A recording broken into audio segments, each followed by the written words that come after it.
I've already said that, and we'll Okay, have you share a little bit about yourself and we'll go from there. perfect. All right. That sounds great. All right. Little brief pause here. Hi, Martina, and welcome to the Awaken Your Wise Woman podcast. Thank you, Biz. I'm so happy to be here with you today. It's a real pleasure. Yeah, it's so nice. I got a little nervous, I have to admit. A few parts of me were feeling a little nervous about our interview today. I think well, especially since I've been in a training with you and sort of seen you online, I guess think there are parts of me that are like, oh, she's so important, and here I am, just me. I don't know, it's that imposter syndrome Oh, piece or whatever. But I would love for you to share a little bit about you and what inspires you. thank you. Well, first of all, I want to say, just give some compassion for those parts and say, I'm not to my knowledge, I don't have any parts that feel important. So maybe that levels the playing field a little bit. And what inspires me is truly helping people transform their lives. And from the time I was a child, all I ever wanted to do was to help. And I wasn't necessarily helping a healthy way as a child, but I did what was modeled to me by my family. So there was certainly codependence there. Mm, yeah, yeah. Well, and I feel like so many therapists, and I know you're a therapist and a coach, that like that sort of helping piece is born early in us or is just a part of who we are, especially I think being highly sensitive when you're Yes. empathic, like that often means like you also want to help too. Absolutely. And I think about how the highly sensitive are so empathetic naturally, and we're Mhm. so in tune with our environments. And there are pluses and there are minuses that go along with that. Yes, yes. Well, and maybe for listeners who don't know who you are, could you share a little bit about you and your work and what you do? Yes. So I currently am a trauma recovery therapist and a coach. Pardon me, I work with the IFS model. I'm certified as a therapist and I'm also an approved consultant. I love doing workshops and trainings as well.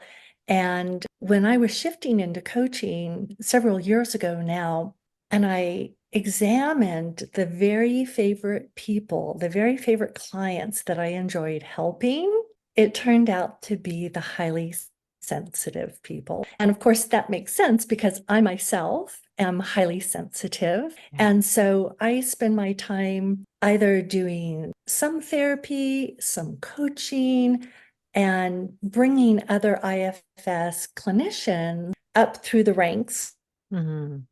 so to speak, as they're moving toward their certification. I especially love working with women, although I do have a few men. Hmm. And I also, being an introvert, I truly understand the introvert mind. However, I would like your listeners to know I do not discriminate against extroverts. And I found it interesting when I started to do research on highly sensitive persons that while the majority may be introverts, there are at least 30% that are extroverts. And I have a dear friend who is an extroverted HSP. Yeah, I would say I am not. I am definitely an introverted HSP, but my son, my youngest son, I would say is probably an extroverted HSP, although I'm not sure he's ever taken the test, but I Oh, can see those qualities in him. Yeah. Yeah. yes. Well, it makes sense because there really is a genetic component, I believe. And both my mother and father were highly sensitive and came from trauma backgrounds. So they handled their sensitivities in different ways, Yeah. Yeah. not very healthy ways. And I say Yeah. that with love and compassion. They're both deceased at this point. Hmm. And the further I get from my childhood and their passing, the more compassion I'm able to hold for their systems and what they've gone through being highly sensitive and traumatized. Yeah. Yeah. I find that also to be true.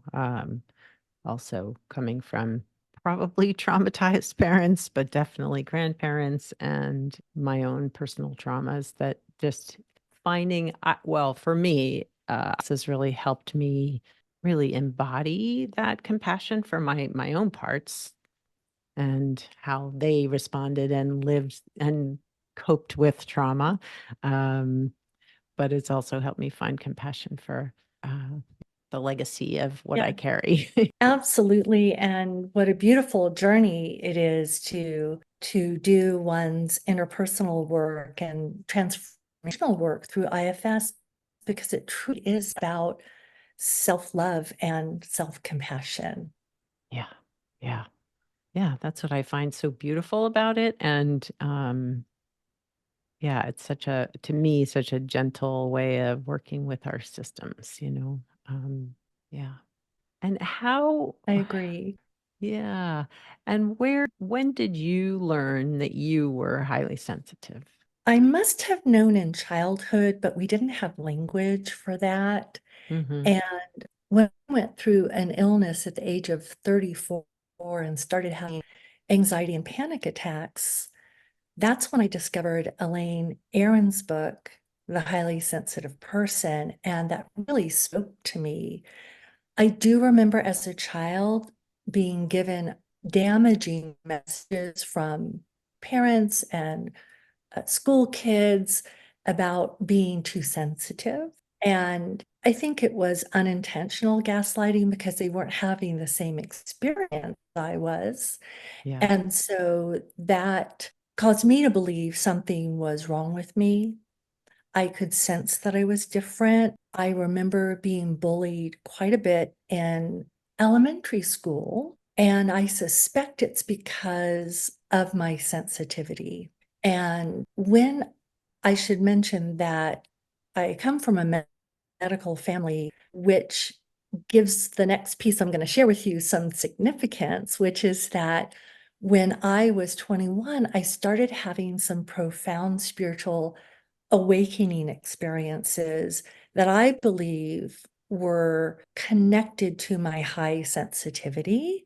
And I wonder if your audience might want to hear a small story around that. I would love to. Okay, perfect.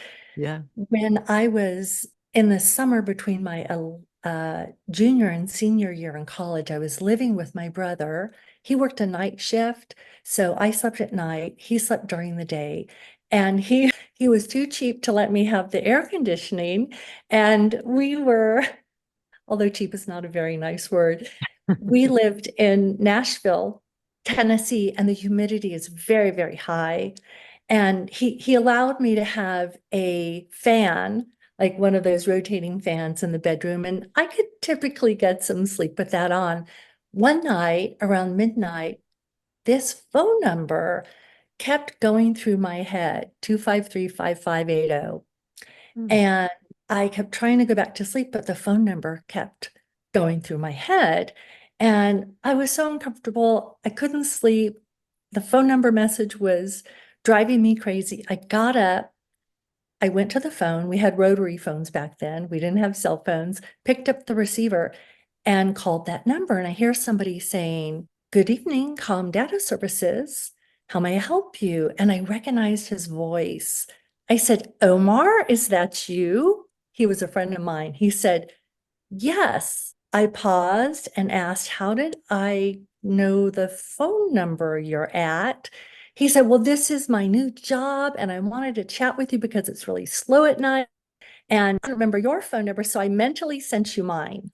And Wow. my jaw dropped to the floor. I was simultaneously quite scared and intrigued at the same time. And I said, "I don't really think that's possible, what just happened, but you can come tomorrow. We'll have some coffee and we'll talk about it." Interesting thing is the phone number disappeared and I fell right to sleep. When I had coffee with him, I asked him, how did he do that? He said he was from the Middle East that his grandfather taught him that they were from a family of healers and taught him how to use his mind that way. So Wow. that was really the most profound awakening experience. So that added to my feeling, I already felt like something was wrong with me. And now all of a sudden I had this ability I didn't understand, and I thought for certain I have to be a freak of nature. And I've got to hide this from my medical family. And certainly I'm not going to tell a physician because they'll put me in the mental institute and give me medication. That was my Mm. thinking process. Ultimately, I ended up studying at a metaphysical in a metaphysical community and learned how to be a mindfulness meditation teacher, how to control my abilities, and that for about 5 in graduate school and went into psychology. And I just want to note that in sharing that, I have experienced the hundreds of highly sensitive persons that I've worked with over the years to be highly intuitive. Yeah. And so the majority probably have had experiences like me that are that dramatic. And yet I think we all have this sense of deep intuition, but because we've been given mixed messages and gaslighting, and we're told that we didn't see what we saw or we didn't sense what we saw, then we Mm. doubt Yeah. our, we doubt our intuition, and that can create a burden within our inner system. So Yeah. I'll just pause there since I gave you a big mouthful there. Yeah. Well, I appreciate you sharing that here, and I feel like so often experiences, maybe not just like that, but maybe are more spiritual, maybe are a little bit out of the normal, whatever we're used to, often get dismissed as like, oh, you're, yeah, whatever, you're too much, you're too woo woo, you're too crazy, whatever word people might use. Just pausing to see if I want to share something that I've experienced. Uh, I would say in my 20s was the first time that I felt like I sensed a spiritual presence, like of another being. We were staying at a house next door to my mom's. My sister and her partner at the time were with me, and we were kind of sleeping in this man's house whose father had died there, and it was very sparsely furnished. We were like, I think, on sleeping bags on the floor. And I remember waking up and seeing somebody on the stairs, like, and being like, oh, what the fuck is that? And then, you know, not feeling threatened, just noticing it was there and then going back to sleep. And then the next day, I guess he came over to the house to say, like, oh, how did it go with you guys sleeping there? He's like, did you see the ghost? And I was like, what? Wow. Yeah. And since then, at night, there are times that I wake up and I just feel a sense of, whether it's an image, usually there's some visual with it, but that I sense that there are other spirits there in the house with me. Never threatening, but always a little unnerving in the middle of the night. But Absolutely. yeah, so I appreciate your sharing that story because that makes me feel a little more comfortable sharing my own. But yeah, I definitely I feel I also my dad was a physician, and just sort of like even talking about feelings in my family home was really not a thing. And so to have very big feelings definitely was really not held very, very gently. And so I learned for a long time to just shut things down. And I think IFS has really helped me in that. Area to sort of tap back into those parts that weren't able to really share and express. But I'm curious your thoughts about or your experience with um, being highly sensitive. And if that's not held gently or supported, I would imagine other parts then sort of come into play to sort of keep either the high sensitivity contained or quiet or whatever. Especially if we've been shamed or told to, you're too much, you're too sensitive. What have you seen in your work with clients or even with yourself around that, the parts that get activated?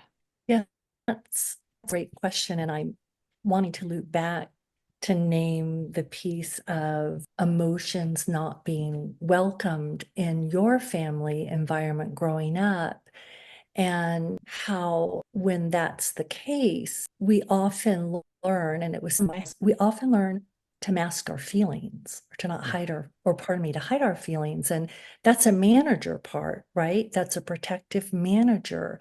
I know that when I was getting bullied, I didn't want to give the bullies the satisfaction of them seeing how much they were hurting my feelings. So I became a master at the poker face and put up a kind of firewall Yeah. that in essence feels as if I had a double life. The Martina that I presented externally to the world, right? Who was not necessarily highly sensitive because I was masking my high sensitivity. I had managers such as people pleasers. People pleaser is a big manager, often for highly sensitive, a perfectionist. I see that quite a bit. We learn that because of our sensitivity, and I should mention that those of us who are highly sensitive are environmentally sensitive. So we're sensitive to our environments. If it's a positive environment, we're going to thrive. If it is an unhealthy environment, we have to learn how to interface with that unhealthy environment. So that's where we create even more managers. So, for example, I might say that I have a codependent manager because I was raised in an unhealthy environment. This manager learned how to communicate in codependent ways. Mhm. And so if you think about, common managers for the highly sensitive, we think about the wall, which I Yeah. certainly created. We think about Mhm. a people pleaser. We think about a fixer. We think about a perfectionist. I mean, these are only a few common ones that I'm naming. Then Yeah. if we think about extreme managers, which in the IFS model we call firefighters, it's not uncommon for a highly sensitive person to be vulnerable to addiction, such as alcohol. That was my mother's case. My father held his high sensitivity through raging. That's how he regulated himself. Other firefighters that might step in to numb us, might be to cause us to check out, to mentally check out or emotionally check out. In psychology, we call that dissociation. Can you think of any other ones? Mm. I'm going through my list in my head. Yeah. Yeah. I feel like you've covered the big ones, but um, yeah. And the manager of appearing, trying to appear that we fit in, Yeah. Yeah. and that if high sensitivity is something that's frowned upon, if we get the message that we're not accepted for who we are, for our sensitivity, we might try to somehow change ourselves or change our sensitivity. But what I always say to others is that you could no more change the sensitivity in your brain and nervous system that you were born with than you could change the color of your eyes. And I'm not talking about getting colored contacts. Right. You know, Right. so Right. It's in who you are. Yeah. It's part of who you are. So in essence, we have to shut down so much of who we are. And even in environments that were not traumatic, there are environments where we grow up where we experience childhood emotional neglect. Our parents can give us the basic food, clothing, shelter, but maybe they're working 2 or 3 jobs. Maybe they don't have the bandwidth to attune to us. They don't know how to attune to us. And even if you're born into a family where a parent is highly sensitive, they don't necessarily know how to tune into your sensitivity if they're cut off from their own. And Yeah. so we develop these wounded exiles that feel profoundly alone and feel as if, oh, there's something really wrong with us. And Mhm. maybe the number one question I get when I'm coaching HSPs or doing therapy with HSPs is, how do I fix myself? Yeah. And if I can't fix myself, well, then how do I fix the other person? And then we're in the codependent realm, right? Yep. Yep. Yeah. Yeah. Does that all make sense? It totally does. It definitely does. And I can so relate to so much of, yeah, just what you shared in terms of from my own experience, but also the clients that I work with. Um, and interestingly, I had a conversation just the other day with a client that, had worked so hard within their family system not to show the sensitivity because it was not welcome, that in adulthood, like it's made it hard to recognize when your environmental stimulus is overwhelming. Like, it just becomes intolerable and like for me for a long time, like if I felt overwhelmed, it was just like, all right, I can't think, I can't do, if it whether it was sometimes it's through a training or sometimes it's like trying to figure out something that's very intricate and it's like my system, I just can't take in the information that fast. And it's just like, all Yes, right, well, you know what? I'm done. I can't do that. that's Yeah. right. You're speaking to such a common experience of overwhelm. And if we're raised in an environment where we have to turn off our signals that we get, our intuitive signals, or even our emotions, the sensations that we feel, Yeah. then, or we're told again that we are not feeling what we feel, or we're reading too much into it, Mhm. then we don't develop the natural skills to regulate ourselves. Right. And so it's maybe one of the most common experiences for highly sensitive people to not be able to track when their nervous system and their inner system of parts is getting too stimulated until we reach full tilt boogie, right? And then ding ding, like all the bells go off, and it's like we're just trying to survive at that point. And it's Yeah. very common then to have a manager, could be a firefighter, a manager that just shuts down that sensitivity. Yeah. I always have an exit plan when I go to a party. Yeah. My husband's also introverted. And so we don't necessarily know if we're going to a party where there's more than maybe two or four people, which is our preference, Yeah. then we don't necessarily know how long we're going to be able to stay there because we don't know what the level of stimulation is going to be, Yeah. right? And Yeah.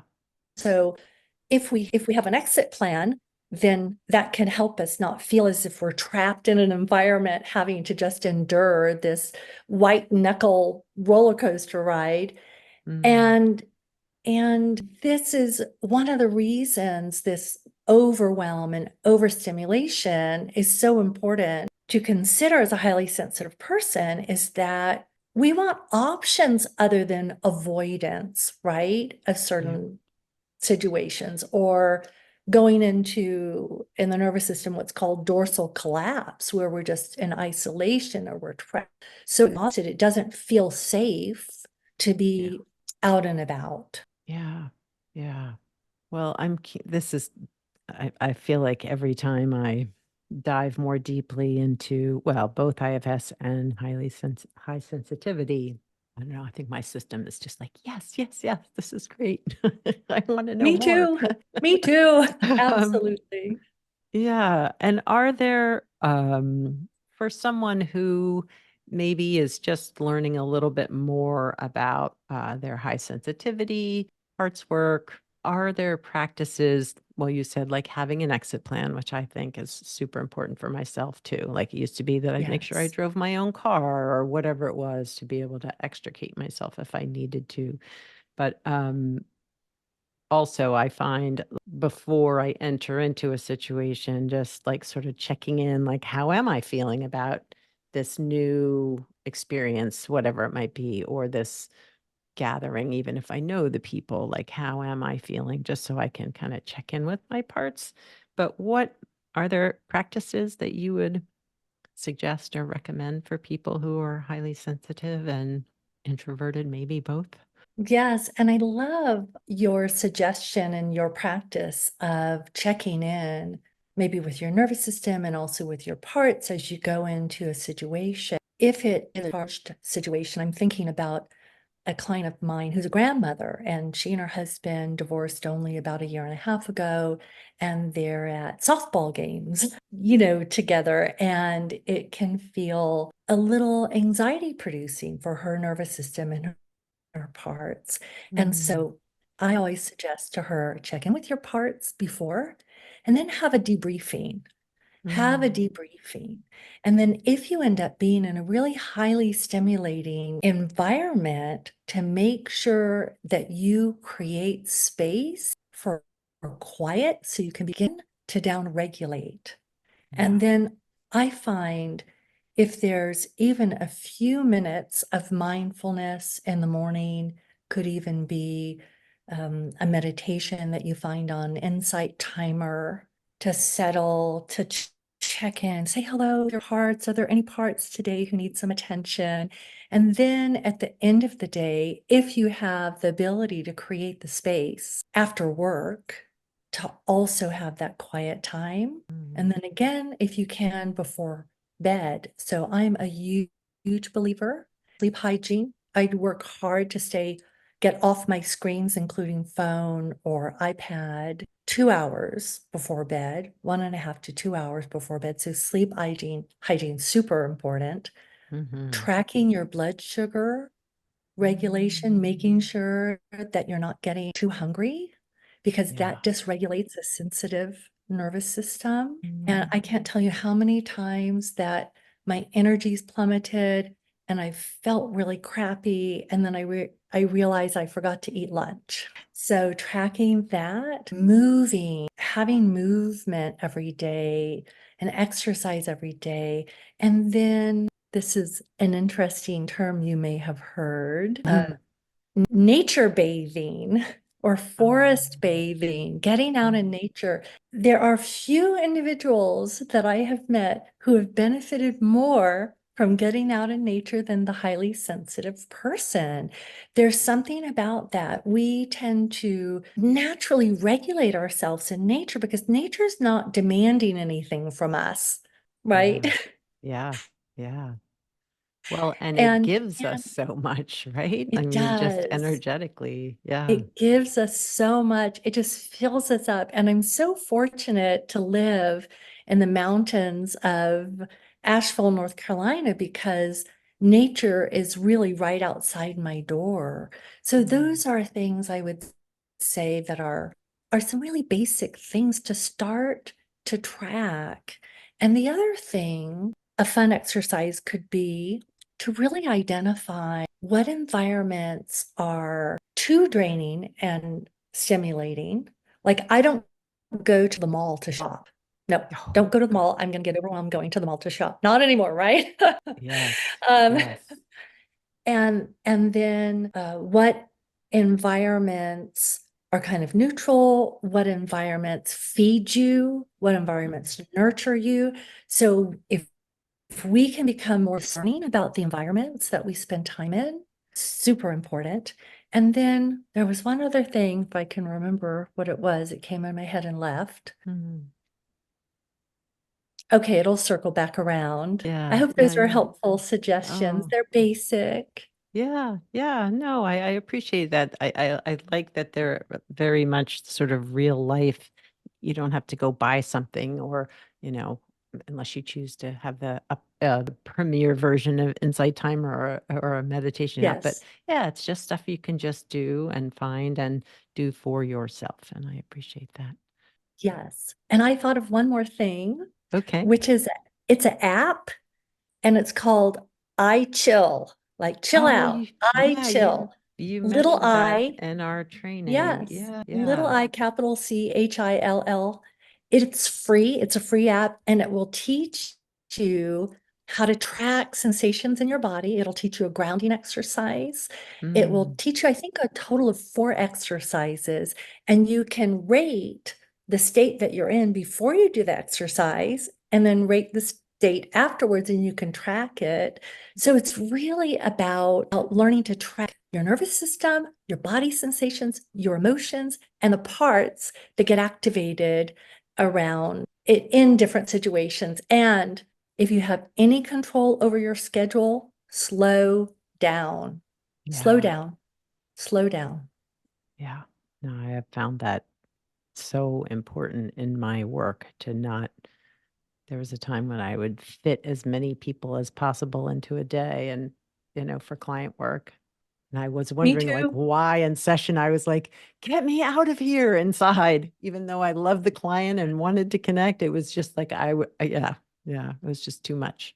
Too But much for I've your learned. sensitive system. Yes, yes. So if you had a piece of wisdom that you thought was important to share with the listeners, what might that be? I want you to know that there is nothing wrong with you. You're born exactly the way that you were meant to be born, with the right amount of energy. You're not too much, you're enough, and get to know these precious young wounded exiles. Then you befriend them and extend compassion and love yourself for who you are, not who you think you're supposed to be or others told you to be. Thank you. So, Martina, if people wanted to find you and your work, how do they do that? They can go to thebraveintrovert.com. One word, thebraveintrovert.com. And I believe at the top of the first landing page, the home page, you can click on it and sign up to get a free ebook on boundaries. And the boundaries I talk about in there, I talk about why it's hard to hold boundaries, which has to do with our inner system and our parts. So it has an IFS and a highly sensitive spin on those boundaries. Awesome. That's great. Thank you so much. I really appreciate your taking the time to be here on the podcast, and I truly enjoyed our conversation. I did too. Thank you so much. It's such a delight and pleasure.